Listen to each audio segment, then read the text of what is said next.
Uzklausiet Dievu vārdu no Lūkas evaņģēlija 15. nodaļas. Bet visādi muitnieki un grēcinieki pulcējās ap viņu, lai klausītos viņu. Un farizēji un raksturmācītāji kurnēja un sacīja: šīs pieņem grēciniekus un ēd kopā ar tiem. Tad viņš tiem stāstīja līdzību. Kurš no jūsu vidus, kam ir 100 avis, un kas vienu no tām ir pazaudējis, neatstāja visas 99 tuksnesī, lai ietu pakaļ pazudušēji, līdz kamēr tas to atradīs. Un to atradis, tas prieka pilns to ceļu uz saviem pleciem. Un mājās nācis sasaukt savus draugus un kaimiņus un tiem saka: priecājieties ar mani, jo es savu pazudušo āvi esmu atradis. Es jums saku, tāpat būs lielāks prieks debesīs par vienu grēcinieku, kas atgriežas, nekā par 99 taisnajiem, kam atgriešanās nav vajadzīga. Vai arī, kura sieva, ja tā ir 10 graši, un tā vienu no tiem ir pazaudējusi, neaizdedzina sveci un neizmēž māju, rūpīgi meklēdam līdz, kamēr tā to atrod. Un atradusi to, tā sasauc savas draudzenes un kaimiņienes un saka: priecājieties ar mani, jo es savu grasi esmu atradusi, kuru biju pazaudējusi. Gluži tāpat es jums saku, ir prieks Dieva eņģeļiem par vienu grēcinieku, kas atgriežas. Āmen.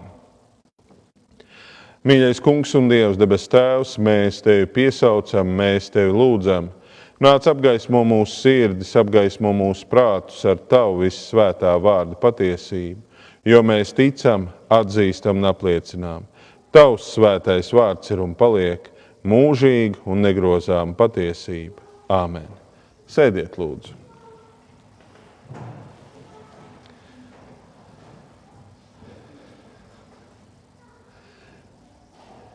Dažos vārdos evaņģēlists Lūka raksturo to cilvēku kopumu, kas pulcējās ap Jēzu. Bet visādi muitinieki un grēcinieki pulcējās ap viņu. Tāds nepārāk glaimojošs raksturojums, tāds, kā lai pasaka, kas ap Jēzu pulcējās? Kaut kādi ļoti dīvaini cilvēki. Muitnieki un grēcinieki. Un bieži vien, ja mēs tā paskatāmies uz mūsu ticības brāļiem un māsām, paskatāmies uz kristiešiem, mēs vēl parunājam, padalāmies par to, kā tad mums ir gājis, kā esam dzīvojuši un kā līdz Dievam un līdz Kristum nonākuši, tad mēs ieraugam, kā mūsu draudzēs tā bilde ir ļoti līdzīga tai, kāda ir Jēzus dzīves laikā. Visādi grēcinieki ir sapulcējušies. Tādu svētu, taisnu, dievbijīgu cilvēku ap Kristu šķiet maz, jo visi tā vai citādi ir grēkojuši. Un tad, kad farizēji un raksturmācītāji redz šo bildi, tad viņi kurn, jeb burkšķ zem tā pakluso un skaļi varbūt neizsaka savu neapmierinātību, bet tā izsaka, kas tas tāds par Dieva cilvēku? Viņš ap sevi pulcina visādus muitniekus, grēciniekus, jeb vienkārši sakot, visādus necienīgus cilvēkus viņš pulcina ap sevi. Un tagad viņš ne tikai ap sevi viņus pulcina, viņš pat apgānās, ēdot kopā ar viņiem. Priekš jūdiem ēšana pie viena galda nozīmēja tā vai citādi vienam otru pieņemt un akceptēt. Un tādēļ dievbijīgi jūdi negāja, ne tikai nesēdās pie viena galda ar neticīgajiem, bet viņi bieži vien pat negāja viņu mājās, negāja uz tikšanos ar viņiem viņu teritorijā. Ar to vienkāršo domu, ka svētam un dievbijīgam cilvēkam nevajag jaukties ar nešķīstiem un nesvētiem cilvēkiem. Un doma īstenībā ir ļoti saprotama. Ļoti saprotama. Ja tu esi nostājies uz Dieva ceļa, tad tu varbūt neiesi uz bordeli, uz skrogu vai uz kādām citām tādām vietām, kur cilvēki nododās dažādām grēcīgām nodarbēm. Tā varbūt būtu tāda galējā pakāpe, bet farizēju un rakstu mācītāji uzskatīja, ka vienkārši čupošanās ar neticīgiem, nedievbijīgiem cilvēkiem var tevi pašu padarīt bezdievīgu vai neticīgu. Un šo loģiku mēs ļoti labi saprotam. Arī latviešu valodā taču ir tāds teiciens: pasaki man, kas ir tavi draugi, tātad ar kuriem tu čupojies, un es tev pateikšu, kas esi tu. Bet attiecībā uz Jēzu šis izteikums īsti nav piemērojams, jo, manuprāt, daudz labāk paskatīties uz Jēzus čupošanos ar grēciniekiem no citu skatu punktu. Svētais Teofilakts saka tā: tas bija viņa ieradums pieņemt grēciniekus, jo ārsts pieņem slimniekus. Bet farizēji, kas paši bija īstie grēcinieki, kurnēja pret šo žēlastības darbu. Tātad, ja mēs paskatītos uz slimnīcu, uz ārsta kabinetu, paskatītos uz palātām, kur ir dažādu slimību skarti cilvēki, mēs redzētu, slimnīca pulcina slimos. Un tādēļ arī nav nekāds brīnums, kā Jēzu, kā cilvēku dvēseļu ārstu, kā tādu, kurš dziedina ne tikai no miesīgām, bet arī garīgām kaitēm. Pulcējas cilvēki, kuri priekš sevis šo dziedināšanu meklē. Tādēļ Jēzus vēlas farizējiem un rakstu mācītājiem pateikt, ka grēcinieku, sliktu cilvēku vai cilvēku ar sliktām īpašībām, ar grēkiem, kuri pat ir redzami, pulcēšanās ap Jēzu nenozīmē to, ko viņi domā. Proti, tas nenozīmē, ka Jēzus atbalsta viņu grēcīgo dzīvi, grēcīgos darbus, domas, vārdus, bet Jēzus viņus pieņem tādēļ, ka šie cilvēki patiesībā meklē dziedināšanu. Un Jēzus, lai ilustrētu to, stāsta divas līdzības. Vienu par avju ganu un pazudušo avi, vienu no 100, un par pazudušo naudu, pazudušo grasi jeb drahmu, un sievieti, kura šo pazudušo naudu meklē. Svētais Augustīns par skaitļiem 100 avis, viņš saka tā: šīs 100 avis nozīmē pilnību, jo skaitlis 100 ir 10 pilnības reiz 10. Un viņa doma gājiens, Augustīna doma gājiens tālāk ir ļoti interesants. Tās 99 simbolizē eņģeļus, kas palika debesīs, bet viena cilvēce, kas krita. Gans Kristus atstāja debesu pulkus un dodas meklēt cilvēku, kas ir nomaldījies. Es domāju, jūs piekritīsiet, ka šis Augustīna skatījums mazliet ir tāds, netradicionāls. Tradicionāli mēs tā vienmēr domājam, tie 99 ir vieni cilvēki, un tas viens ir tas, kuru meklē, bet Augustīns to rāda šādi. Tas viens cilvēks ir visa pazudusī cilvēce no visas radības pilnības. Pazudušā meklēšana, tas ir Jēzus aicinājums, Jēzus darbs, Jēzus kalpošana, Jēzus misija. Viņš ir nācis meklēt, atrast un izglābt pazudušo, dziedināt slimos un uzlikt uz ceļa tos, kas šo ceļu ir pazaudējuši. Jēzus stāsta līdzību par pazudušajām avīm un rāda ganu, un tas ir ļoti saprotams, ganu kā tādu, kurš ir ieinteresēts savu pazudušo avi atrast pat tad, ja šķietamā proporcija ir niecīga. Ja tev ir 99 aitas un viena pazūd, ja tu rūpīgi nepārskaiti visas tās 100, var gadīties, ka tu pat nepamanīsi, ka tās vienas nav. Es katru reizi, kad braucu uz baznīcu un atpakaļ, tur pie mācītāja muižas ganās manas avis, īstas aitas, un laiku pa laikam es viņas pārskaitu. Man tur ir salīdzinoši maz, bet nav 100, 10. daļa no 100. Bet arī tad ir jāapstājas un jāskatās zālē un jāpiepūlas, lai varētu saprast, ir visas vai nav. Ja tur būtu 100, tā būtu neiespējamā misija visas saskaitīt. Un šī līdzība mums kaut ko pasaka ne tikai par aitām, ka tās mēdz pazust, bet vēl jau vairāk šī līdzība mums pasaka par Jēzu.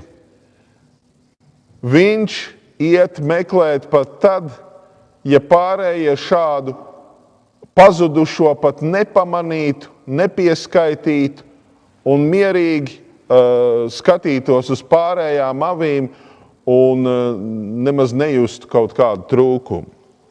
Jēzus meklē, Jēzus atstāja pārējās, kuras jau ir atrastas, lai atrastu pazudušo. Un te no Jēzus mēs varam kaut ko mācīties, izdarīt secinājumus priekš sevis, proti, ka mēs esam atrastie. Mēs esam piepulcināti pie atrasto pulka, bet šis uzdevums meklēt un atrast pazudušo ir dots Kristus baznīcai. Mateja evaņģēlija noslēgumā Jēzus saka, tāpēc eita un darat par mācekļiem visas tautas, tās kristīdami Tēva, Dēla un Svētā gara vārdā, tās mācīdami turēt visu, ko es jums esmu pavēlējis. Kā gan citādi, lai šos Jēzus sacītos vārdus saprot attiecībā uz mums, uz draudzi un baznīcu, ja nekā pavēli, faktiski līdzdarboties pazudušo avju meklēšanā. Jēzus uzliek to kā tādu baznīcas pienākumu, baznīcas misiju. Un tas nav tikai manis kā mācītāja pienākums meklēt un atrast pazudušās avis. Tas ir arī mūsu kā draudzes, mūsu kā kristiešu pienākums. Un interesanti, ka par pazudušajām avīm Jēzus runā tādā kontekstā, ka kaut kādu brīdi viņas bija tai ganāmā pulkā, un tad viņas no tā ganāmā pulka ir noklīdušas. Un es domāju, tā ir tāda ārkārtīgi laba līdzība, kas raksturo baznīcas misijas gaitu. Un tā baznīcas misijas gaita ir apmēram tāda, ka pie mācītāja atnāk kādi ļaudis, vēlas nokristīties, iesvētīt, kristīt, iesvētīt savus bērnus, laulāties un visu, ko tur darīt. Un tad viņi uz kādu laiku piepulcējas un caur svēto kristību un iesvētību, viņi kļūst par daļu no Kristus draudzes un Kristus baznīcas. Bet tad notiek tas, ka viņi kaut kur noklīst un pazūd. Un daudzus no tiem, kurus es esmu kristījis, iesvētījis, laulājis, es neredzu šeit baznīcā. Neredzēju šodien, neredzēju pirms nedēļas, neredzēju pirms 2, un dažus es neesmu redzējis šeit pilnīgi noteikti vairākus gadus. Es skaidri zinu, ka viņi ir, ka viņi kaut kur ganās lielveikalos, pludmalēs, šur tur uz ielas esmu redzējis, dažus esmu uzrunājis un aicinājis, bet, kā redzams, rezultāts nav pārāk labs. Daudzi no tiem kur ir kristīti, iesvētīti, laulāti un formāli pieder pie Kristus ganāmā pulka, kas saucās Pēterupes evaņģēliskā luteriskā draudze. Viņi staigā citās ganībās vai varbūt ir pavisam noklīduši. Tādēļ mans pamudinājums arī jums un aicinājums, jūs jau varat paskatīties viens uz otru šeit baznīcā, viens otru redzēt sadraudzībā un droši vien, ejot pa pilsētu, esot veikalā, pludmalē vai kādās sava darba darīšanās, droši vien, ka daudzas no tām Kristus avīm, kurām vajadzētu būt šeit mūsu vidū baznīcā, daudzas no šīm avīm jūs satiekat citā kontekstā. Mans pamudinājums un aicinājums Kristus pavēles kontekstā meklēt pazudušo un vest pie viņa, ieraudzīt arī savu vietu un savu misiju kā tādu, kā arī tavs uzdevums, tava iespēja. Un Kristus noteikti ne tikai no mācītāja, bet arī no citiem varēs atprasīt, bet kāpēc tu neuzrunāji, kāpēc tu nepamudināji, kāpēc tu nepaaicināji. Tādēļ mans pamudinājums un aicinājums ļoti praktisks šīs līdzības kontekstā ir redziet kādu, kuram vajadzēja būt šeit. Satiekat viņu kaut kur ārpus draudzes un baznīcas konteksta un skaidri atceraties, ka svētdien dievkalpojumā sadraudzībā neesat viņu redzējuši. Apstājieties uz mirkli, pārmījiet dažus vārdus.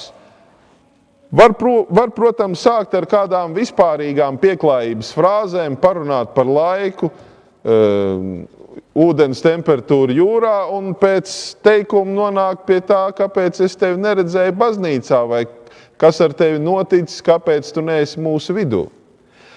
Katreiz, kad ir kristības apzināti, un tā ir tāda ne tikai mana, bet tā ir tāda baznīcas, mūsu luterāņu baznīcas tāda nostāja un kārtība, ka kristības notiek nevis inkognito, kaut kāda speciāli izvēlētā laikā starp radiem, draugiem un paziņām, arī tā drīkst darīt. Bet parasti ir ieteikums to darīt dievkalpojuma laikā, draudzes klātbūtnē. Un tā ideja ir ģeniāli vienkārši un saprotama. Jūs redzat, kuri ir tie, kuri tiek kristīti. Jūs redzat bērnus un viņu vecākus. Jūs redzat ne tikai bērnus, kas tiek kristīti, viņus vecākus, kas viņus atveduši, bet arī krustvecākus. Un tas nozīmē, ka jūs arī tiekat informēti, jūs tiekat ievadīti tajā, kāda tad ir tā mūsu draudze, kādas tad ir tās ganības, kuras tad ir tās avis. Un tas ir tieši tādēļ, lai jūs varētu tās uzrunāt. Un starp citu, katrā kristību reizē jūs sakāt, solaties, ka jūs arī palīdzēsiet un darīsiet visu, lai viņi turētos pie Kristus. Pārlasiet mājās kristību kārtību. Tur ir tas jā vārds, kuru saka ne tikai vecāki, ne tikai kristāmais, ne tikai krustvecāki, bet kuru arī saka visa draudze. Un tas jā vārds nav tikai formāls, tas ir tāds atgādinājums un pamudinājums.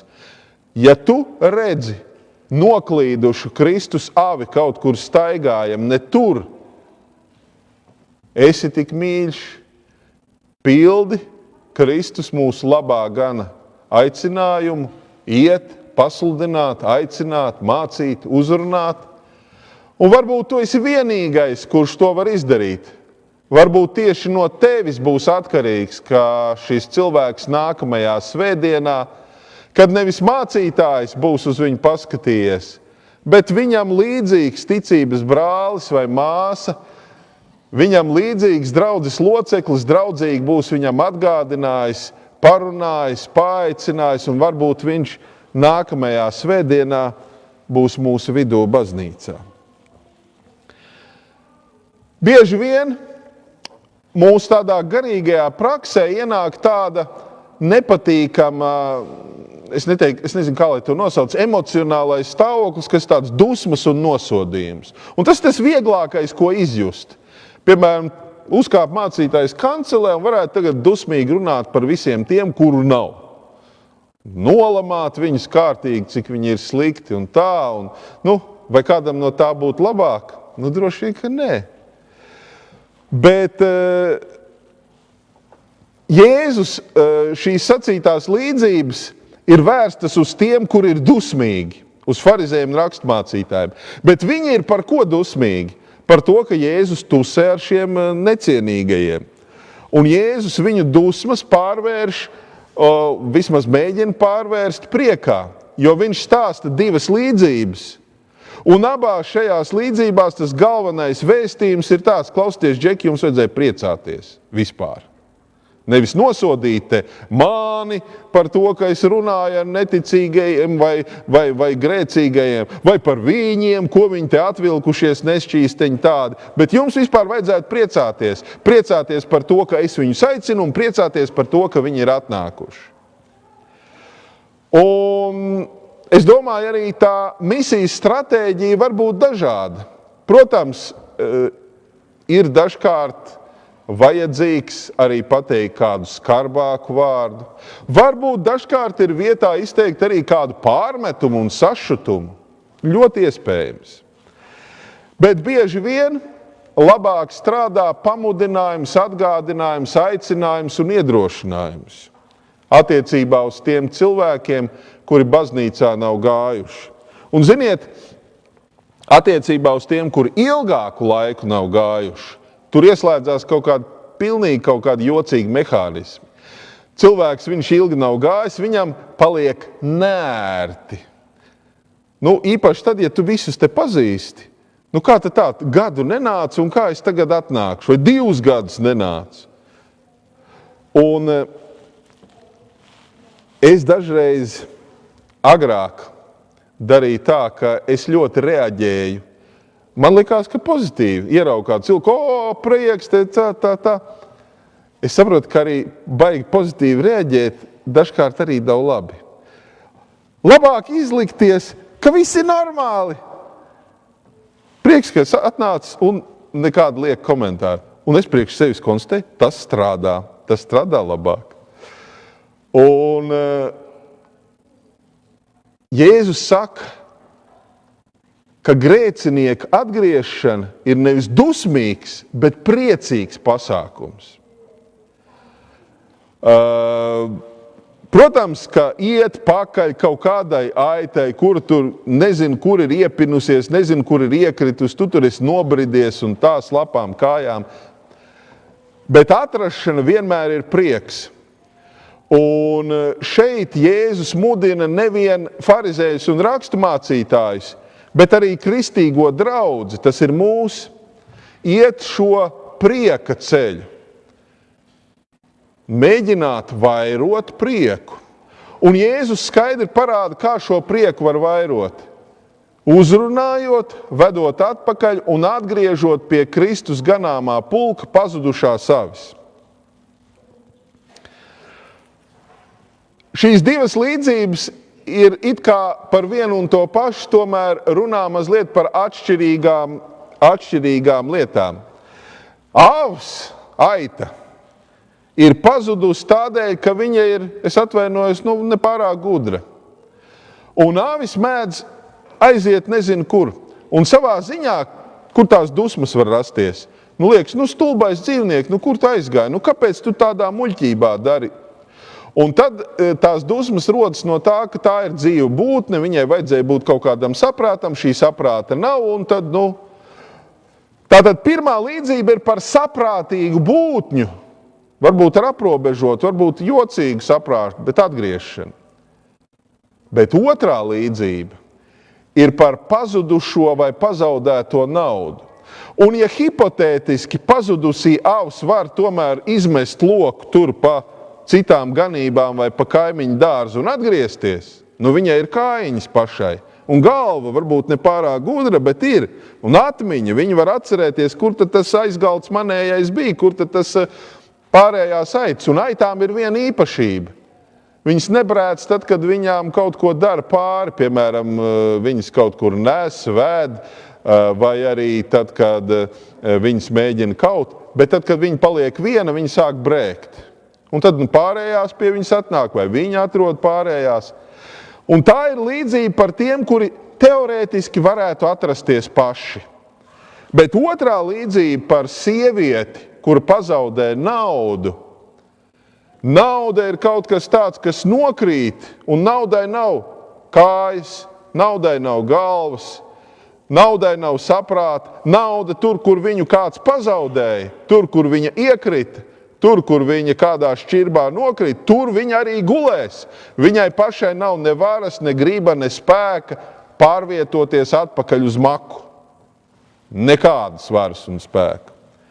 Un šī otrā līdzība, manuprāt, ir par tiem, kuri paši sevi atgriezt pie Dieva, atgriezt pie Kristus, atgriezt pie draudzes nav spējīgi.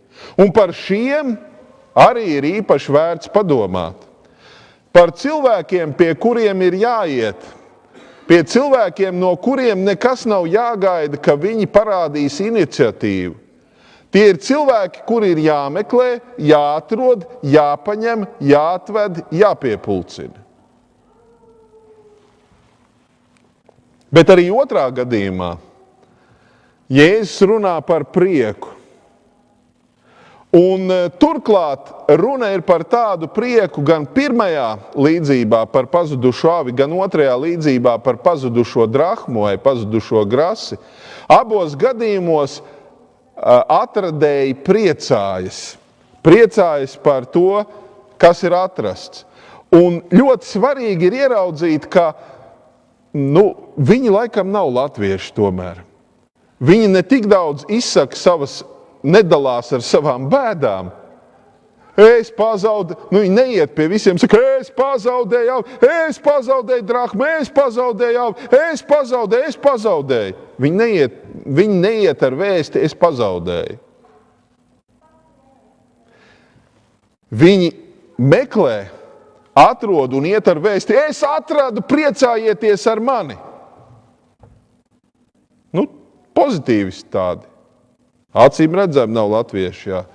Jo viņi negaužās par to, ko viņi ir pazaudējuši un cik ir slikti, bet viņi saka, es atradu, man ir prieks un es šajā priekā gribu dalīties ar tevi.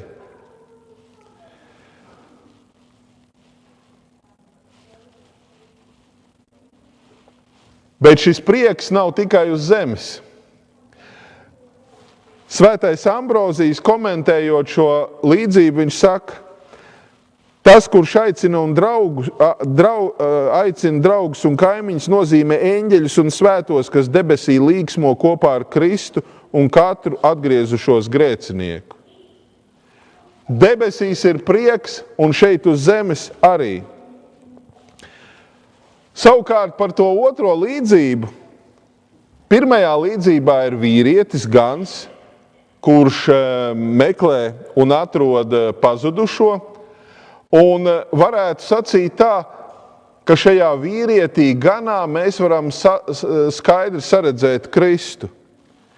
Bet savukārt šajā otrajā personāžā, kas ir sieviete, kura ir pazaudējusi naudu, svētais Ambrozijs saka tā, sieviete ir baznīca, kas meklē pazaudēto dvēseli.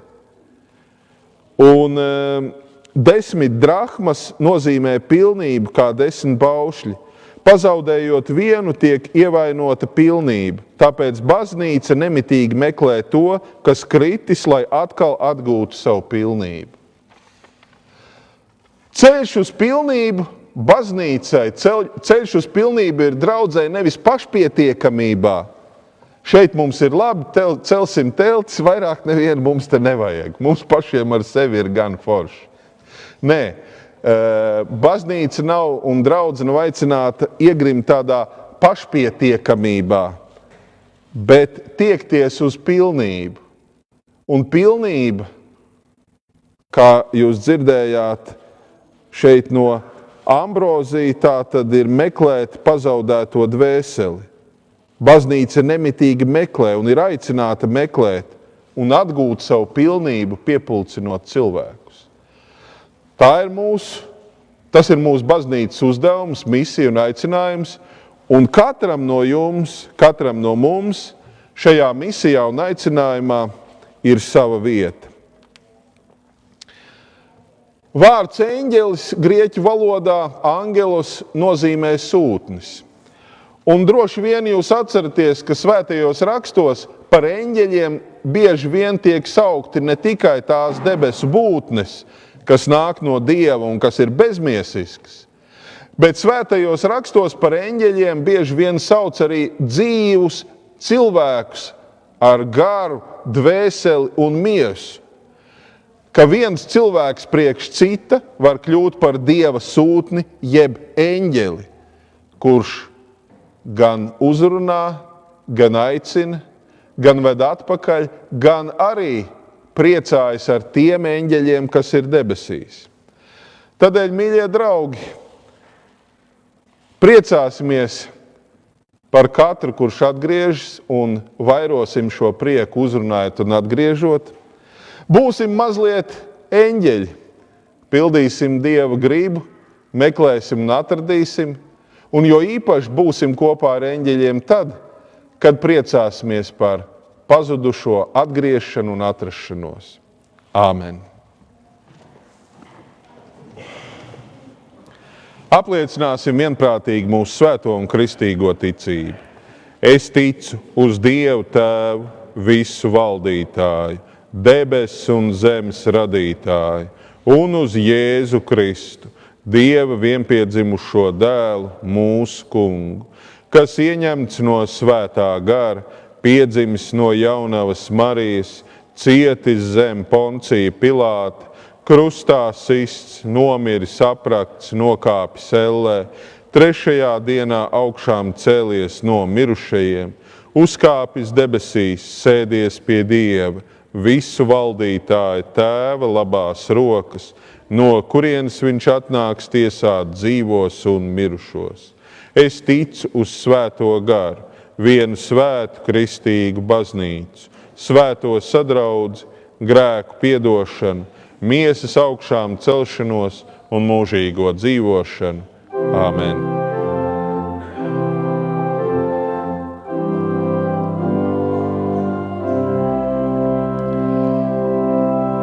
Un Dieva miers, kas ir augstāks par visu cilvēku prātu un saprašanu, lai svētī un pasargi jūsu sirdis un domas, Kristu Jēzu mūžīgai dzīvei. Āmen.